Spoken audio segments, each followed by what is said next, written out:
Denis Jacob, là je m'adresse aux policiers, vous connaissez bien le fonctionnement aussi. Là, c'est-à-dire qu'il va être carrément tout de suite emmené pour être placé en détention, avec aussi, normalement, le suivi qui lui est dû, j'allais dire, dans le domaine de l'addictologie. La question, c'est est-ce qu'en prison, on a les moyens de ce suivi-là?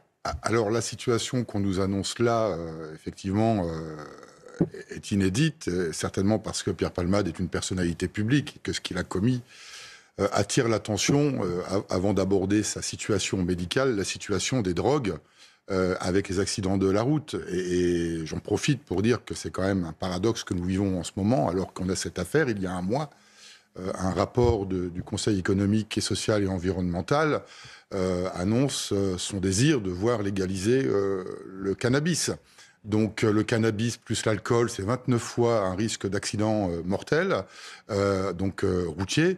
Et donc ça met en lumière, malheureusement je dirais, mais il a fallu qu'il y ait une personnalité publique pour qu'on en parle autant de temps. Ça fait 15 jours quand même qu'on parle de l'affaire Pierre Palmade, pour mettre en lumière cette problématique de la drogue et des accidents de la route. Donc je pense qu'il faut aussi en tirer les leçons et aborder ce sujet de fond qui, pour le moment, depuis 15 jours, n'est pas abordé. Sur l'état de santé, sur l'état de santé, effectivement, on a une annonce d'une condamnation. Elle va certainement être assortie de certaines conditions médicales, parce que nous avons des détenus en France aujourd'hui qui ont des problèmes de santé et qui, quand ça nécessite une hospitalisation, on fait ce qu'on appelle une extraction de l'établissement pénitentiaire, on l'emmène à l'hôpital. Ce sont les policiers d'ailleurs qui assurent le transfert et non pas les personnels pénitentiaires. Enfin, ça dépend des établissements, puisqu'il y a aussi un problème de mission entre la pénitentiaire et la police nationale. Mais en général, ce sont les policiers qui le conduisent à l'hôpital, et tout le temps de son hospitalisation, sa chambre est gardée par deux policiers. Donc là, je veux juste préciser que dans ce cas-là, avec la décision qui vient d'être annoncée, c'est une... il va aller directement en prison, hein. Avec le mandat de dépôt, c'est très clair. C'est-à-dire une décision immédiate avec mandat de dépôt. Cette annonce, normalement, témoigne que l'avis médical que les magistrats ont eu indique qu'il n'y a pas de contre-indication d'incarcération avec son état de santé. Tout à l'heure, Denis Jacob, clairement, Pierre Palmade, quand on dit un placement en détention provisoire, surtout avec un mandat de dépôt, c'est immédiat, c'est la prison. C'est immédiat, mais il y a le droit. Pierre Palmade ne bénéficie pas de mesures différentes que n'importe quel contribuable, ni plus ni moins. Pourquoi ?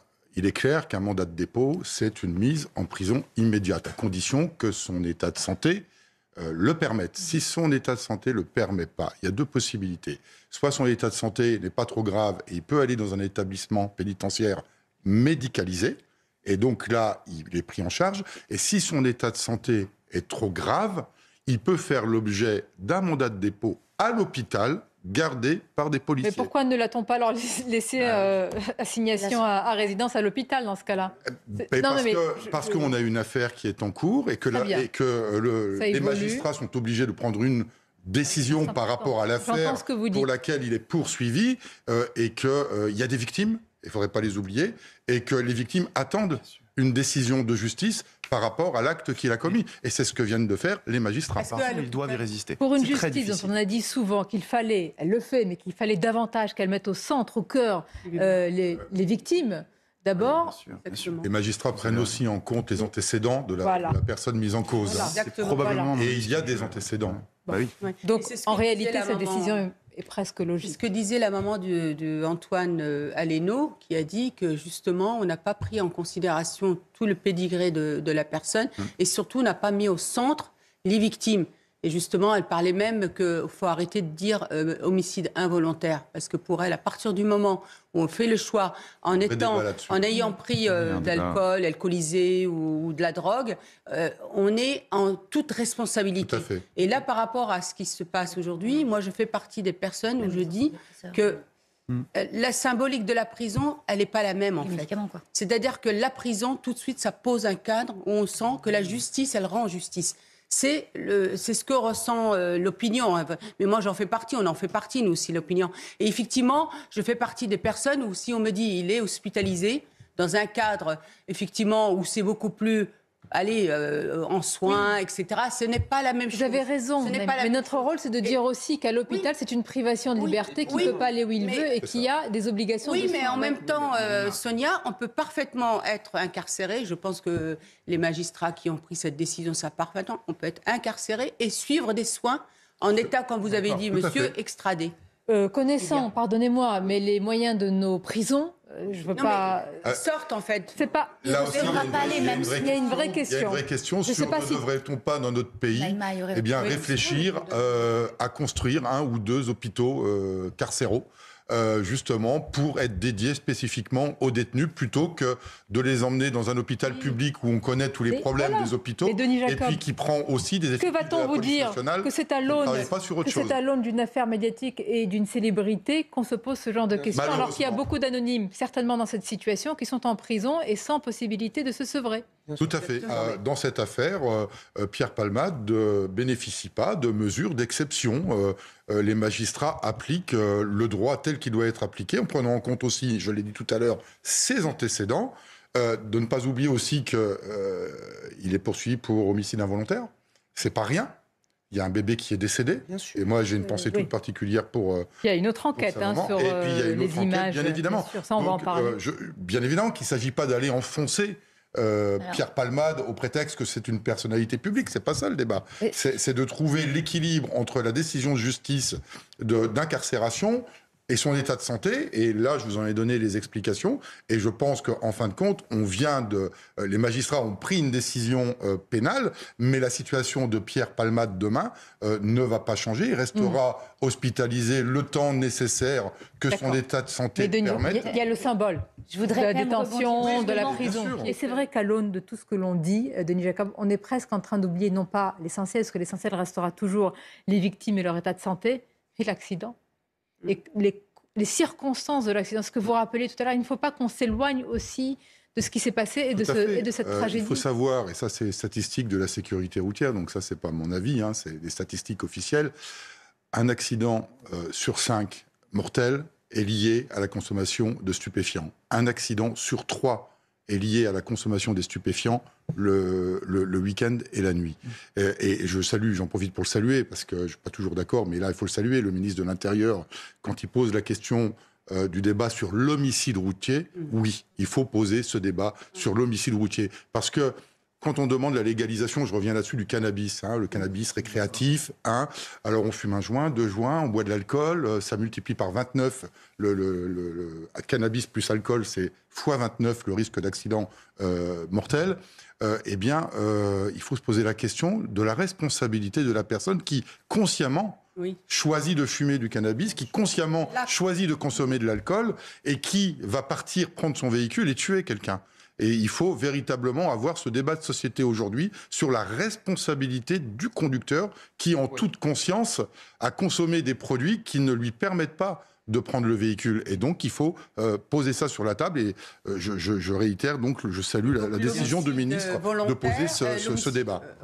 Merci beaucoup, Jeanne Cancard. Est-ce que vous avez précisé avec beaucoup de justesse, Jeanne, rejoint ce que vous dites depuis tout à l'heure, Denis Jacob. C'est important quand même, et merci parce que vous nous éclairez sur tout ce processus. C'est-à-dire, quand on dit décision immédiate, non.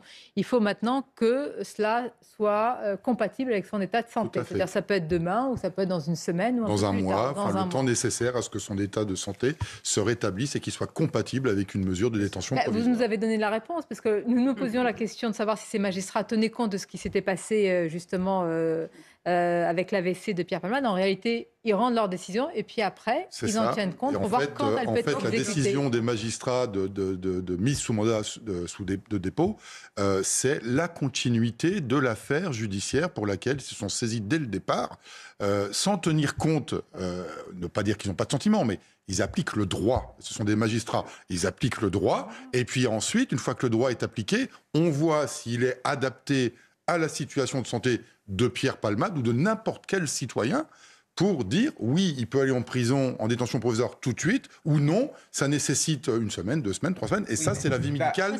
C'est la vie médicale qui le dira. Oui, je suis d'accord. C'est ça qui. Alors, dans un tel contexte, l'idée, quoi. Je voulais en arriver là, Denis Jacob, est-ce qu'il y a, parce que quand il ira en prison et quand le procureur de la République va juger que c'est compatible avec son état de santé, est-ce qu'il y a une protection ? pour ces individus-là? Est-ce qu'il y a une protection particulière? Est-ce qu'il bénéficiera en prison d'une protection par rapport à d'autres individus qui, eu égard à tout ce qu'ils auront entendu, notamment sur, pardonnez-moi, l'enquête de pédopornographie, risquent de s'en prendre à lui aussi. Disons que l'incarcération, suivant qui vous êtes, n'est pas forcément la même. Voilà, il y a des mesures effectivement de protection quand il s'agit de personnalités en milieu carcéral, bien évidemment. Et fort heureusement, parce qu'on ne met pas en prison quelqu'un pour qu'il s'y fasse tuer non plus, par exemple. S'agissant des réseaux sociaux, je pense que c'est important de le signaler. Effectivement, la rumeur, qu'elle soit vraie ou fausse, dès lors qu'elle est mise sur les réseaux sociaux, et je pense notamment à des moteurs de recherche bien connus, une fois que vous y êtes, quand vous allez taper votre nom dans le moteur de recherche, on va tomber sur des faits pour lesquels vous n'aurez pas été jugé responsable. Et ça restera pendant des années. Vous pourrez toujours demander l'effacement de données, mais ça prendra un temps fou. Cet accident tragique, la police, elle est confrontée à ce genre de drame, de tragédie. Et ensuite, au bout de la chaîne judiciaire, quand il n'y a pas d'incarcération, comme il n'y a pas de détention provisoire, certains viennent nous dire, mais c'est pas normal. La justice n'est pas assez, ne met pas en son cœur, en son centre. Mais si vous voulez, je voudrais rebondir sur ce que monsieur disait, parce qu'il a entièrement raison, mais pas complètement. le mais qu'on entend trop souvent. Mais c'est un fait divers sordide, effectivement. Alors c'est Pierre Palmade, donc forcément, et les médias font leur travail, puisque c'est Pierre Palmade, c'est une personnalité publique. Ça reste un fait divers, mais c'est un fait divers qui s'inscrit dans un fait de société. Une fois de plus, je suis désolé de revenir là-dessus, mais la drogue au volant, l'alcool au volant, c'est un fait divers qui s'inscrit dans un problème de fait de société sur lequel on a un débat depuis des années sur la dépénalisation de certaines drogues, sur la légalisation de certaines drogues, et ça doit revenir au centre du débat. Jacob, vous êtes en train de dire qu'à l'aune de ce qui s'est passé, de cette tragédie qui a ce retentissement, le débat sur la dépénalisation... La légalisation. Oui, la légalisation, il devrait être clos. Mais bien sûr, bien sûr, il devrait d'autant plus être clos que là où c'est légalisé, les pays reviennent dessus. Les Pays-Bas, l'Espagne reviennent sur la question de la légalisation de certaines drogues. Donc arrêtons ce débat stérile et inutile, puisqu'on nous démontre aujourd'hui, par cette affaire, que la consommation de drogue et d'alcool, parce que je n'exclus pas l'alcool, ou même d'antidépresseurs, madame le disait tout à l'heure, dès lors qu'on n'est pas en état psychique, psychologique de conduire, eh bien on ne doit pas et on est pénalement responsable. Et c'est ce débat-là qu'on doit avoir au lendemain de l'affaire Pierre Palmade. Il faut être très prudent dans ce qu'on dit, et excusez-moi, ne le prenez pas comme une critique mais si, allez-y, mais au contraire. il faut pas parler de choses qu'on ne connaît pas ou qu'on ne maîtrise pas. Il faut être très prudent sur la drogue. Le cannabis n'est plus une drogue de classe.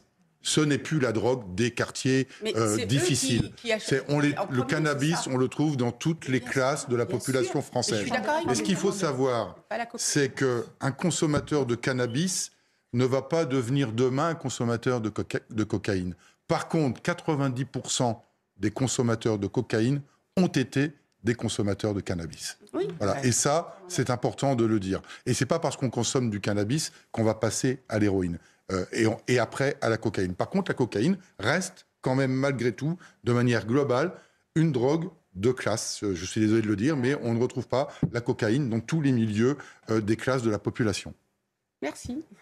Mais ça veut dire que, s'il vous plaît, l'important n'est pas la hiérarchie entre les drogues, l'important c'est les conséquences, les effets dévastateurs de ces drogues, etc. Je pense qu'elles touchent aujourd'hui de plus en plus, évidemment, tout le monde. Mais pour vous, moi j'entends, le débat doit être ouvert sur les risques d'une légalisation. Ah oui, complètement. Je pense que parce qu'on ne l'entend pas beaucoup, ce débat sur le plan politique en ce moment. Je pense que cette affaire malheureuse, qui a quand même, il y a quand même un enfant défiguré, quelqu'un qui a été mis dans le coma et qui vient de se réveiller, une maman qui a perdu un enfant.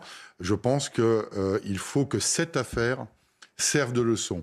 Serve de leçon à ceux qui consomment de la drogue, de l'alcool, qui conduisent, mais serve aussi de leçon à tous ceux qui, aujourd'hui, portent un débat de légalisation de la drogue. C'est ça qui m'intéresse. On va le susciter, ce débat. Denis Jacob, qu'on ne découvre pas. On sait qu'au sein des prisons, il y a ce genre d'unité. Maintenant, la question des moyens qui sont alloués reste une vraie question. Et adapté. Oui, Et alors, adapté, les moyens des établissements pénitentiaires, comme les moyens des hôpitaux, comme les moyens de la justice et de la police, c'est un éternel débat qu'on a depuis maintenant des décennies. Alors oui, il y a des unités médicalisées, comme vient de le dire le représentant de la pénitentiaire. Je n'en connais pas le niveau de soins. Comme un service de dictologie dans un hôpital? Non, je suppose. Sinon, voilà, je pense pas. Je suis pas spécialiste de la pénitentiaire, donc je me garderai de dire de quelle nature sont les soins prodigués dans ces établissements-là. Mais je ne pense pas que des personnes qui ont des maladies graves soient prises en charge par les établissements médicalisés en milieu hospitalier. Je pense notamment à Monsieur Balkany quand il a été emprisonné. Il est allé en milieu hospitalier par rapport à sa maladie. Il n'a pas été pris en charge par une unité médicalisée de l'établissement pénitentiaire. Si L'établissement hospitalier de Fresnes, notamment, puisque c'est le plus gros centre visiblement de France, il faut savoir que ce n'est pas un centre qui apporte des soins en vase clos. Il travaille en complémentarité avec les hôpitaux d'Île-de-France, avec l'hôpital Salpêtrière, et que nous, policiers, et je le disais tout à l'heure, quotidiennement, nous sommes amenés, les médecins sont en contact. Si au niveau de la maison de santé de Fresnes, enfin l'établissement hospitalier de Fresnes, les médecins déterminent que l'état de santé nécessite une hospitalisation à l'extérieur, nous, policiers, on va le chercher, on l'emmène en milieu hospitalier pour suivre les soins dont il a besoin. Il n'y a pas de rupture dans le suivi médical. Et là, aujourd'hui, il est hospitalisé, Pierre Palmade, au Kremlin-Bicêtre. Si demain, il va à Fresnes, dans l'hôpital médicalisé, ça va rester en lien avec l'hôpital du Kremlin-Bicêtre et voir comment évolue son état de santé. Et s'il faut qu'il soit tous les jours transféré vers un centre d'addictologie, c'est ce qui sera fait et il sera ramené tous les soirs pour dormir à l'établissement pénitentiaire. Alors, dans cette affaire, et là j'en reviens à l'accident, celles qui ont pris, pardonnez-moi du mot, à perpétuité, ce sont les victimes. Et se pose la question donc de la juste peine. Ce n'est pas à nous de juger, mais vous avez dit tout à l'heure, Denis Jacob, très justement, il faut, j'allais dire, féliciter, en tous les cas souligner, quand le ministre va dans le sens, courageusement prend un sujet à bras-le-corps comme celui de l'homicide routier, il faut en parler. Mais moi, je m'interroge, est-ce que ce ne sont que des mots ou derrière, véritablement, il y a une signification avec cet homicide routier? Non, je pense qu'il y a aujourd'hui une volonté du ministre, clairement. Alors, il y a toujours les annonces à la suite d'une affaire comme celle-là, bien évidemment. Le ministre est avant tout un homme politique, mais il est quand même là aussi, comme on dit chez nous, c'est le premier flic de France. Donc il est quand même là pour faire en sorte d'assurer la sécurité de nos concitoyens. Et quand un ministre lance une telle annonce, c'est que derrière, il va y avoir un travail concret effectué en lien avec le ministre de la Justice, bien évidemment, pour faire aboutir ces choses. Pourquoi ? Parce qu'en France, et c'est un constat général, aujourd'hui, la victime attend, et c'est toute la question des états généraux de la justice qui a été lancée par monsieur Dupond-Moretti. Aujourd'hui, les victimes sont obligées d'attendre des mois avant d'avoir un résultat et une reconnaissance du préjudice qu'ils ont subi.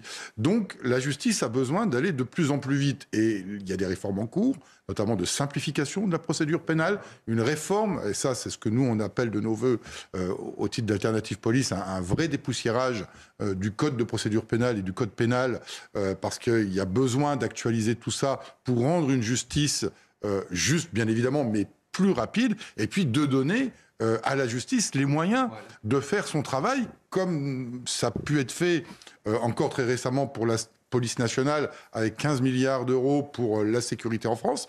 Le ministère de la Justice a besoin de ces moyens parce qu'ils ont des problèmes d'effectifs, ils ont des problèmes de moyens technologiques.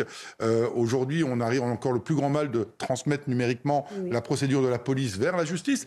Et tout ça, il faut que ce soit réglé pour que la justice puisse travailler beaucoup plus rapidement, pour que les victimes soient... Parce que les victimes sont considérées comme les oubliés. de la justice. Et donc, il faut renverser cela. Aujourd'hui, on a le sentiment, et je parle bien de sentiment, qu'on donne plus de possibilités aux mises en cause qu'on en donne aux victimes. Et donc, aujourd'hui... Maintenant, heureusement, fort heureusement, ils ont leurs droits aussi. Bien sûr, tout à fait. Mais les droits de mise en cause ne doivent pas être supérieurs aux droits de la victime. Mais bravo. C'est quand même ce que l'on ressent aujourd'hui dans notre pays. Je rappelle qu'il y a aussi une autre... l'enquête sur la détention d'images pédopornographiques, on en a parlé tout à l'heure, elle se poursuit. Au cœur de cette enquête, il y a 2 hommes qui ont été entendus en audition libre. 2 autres ont été placés en garde à vue, dont l'un est mis en examen pour détention d'images pédopornographiques. Dans cette enquête, Pierre Palmade n'a pas été entendu, ne l'est pas encore.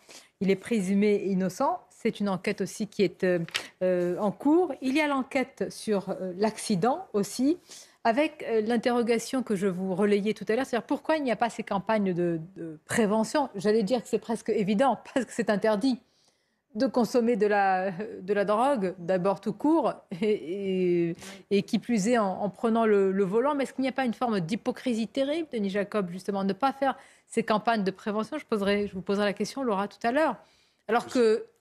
Je ne sais pas si on peut parler d'hypocrisie. Je pense qu'il y a beaucoup de pédagogie qui est faite sans qu'elle soit forcément publique.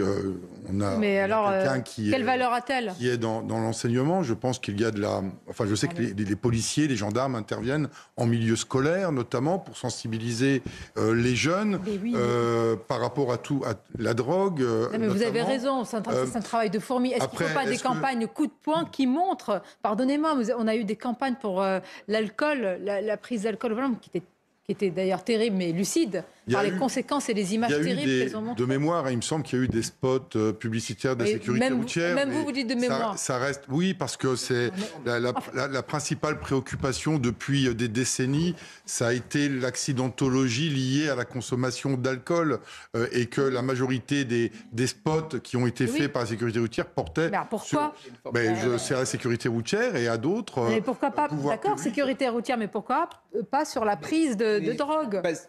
Mais regardez, les politiques par publiques... définition, c'est interdit la prise de drogue. Denis Jacob. Bien sûr. Moi, je voudrais souligner le propos de Laura Lebar. Je pense que c'est très important ce qu'elle a dit, et malheureusement, ça passe un peu souvent aux oubliettes, comme on dit. C'est une responsabilité collective, et notamment des parents. Et parents qui eux-mêmes n'ont pas conscience que le fait que son enfant puisse consommer du cannabis puisse être particulièrement néfaste pour lui ou pour autrui. Et donc, c'est une responsabilité collective que l'on doit avoir.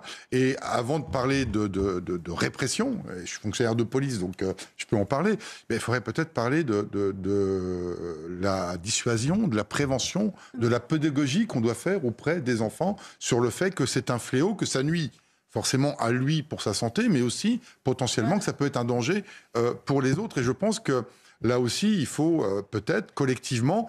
Mais là, on dit que ce n'est pas toujours à l'État de faire, mais c'est quand même aussi au pouvoir public. Attendez. Le raisonnement, si on conscientise, comme vous dites, ça veut dire que celui qui prend sa voiture en ayant consommé des stupéfiants et des drogues sait parfaitement le risque. Pour lui, c'est une chose, mais pour la société. Bien sûr. Bien. À partir de là... Complètement. Voilà. Le mot involontaire, comme vous l'avez dit, doit être gommé. Doit et ce qu'a dit le ministre de l'Intérieur, il l'a dit aussi. Tout à fait. Avec en toile de fond, ce que réclament, je le précise, les familles des victimes de ces accidents-là, qui depuis des années ne supportent plus d'entendre le mot homicide involontaire. Voilà pourquoi ça dépasse, vous avez raison de le souligner, c'est pas juste quelques tests au bord d'une route. À la CFDT, puisque mon syndicat est affilié à la CFDT, nous avons différents syndicats professionnels. On travaille beaucoup avec le SGEN, qui est le syndicat de l'éducation nationale. On travaille aussi beaucoup avec la fédération santé sociaux. Donc on parlait de centres sociaux, etc. tout à l'heure. La CFDT est une confédération qui est ouverte sur tous les sujets de société parce qu'on est en tant que professionnel, quel que soit le corps dans lequel on travaille, directement concerné au quotidien par ces sujets-là.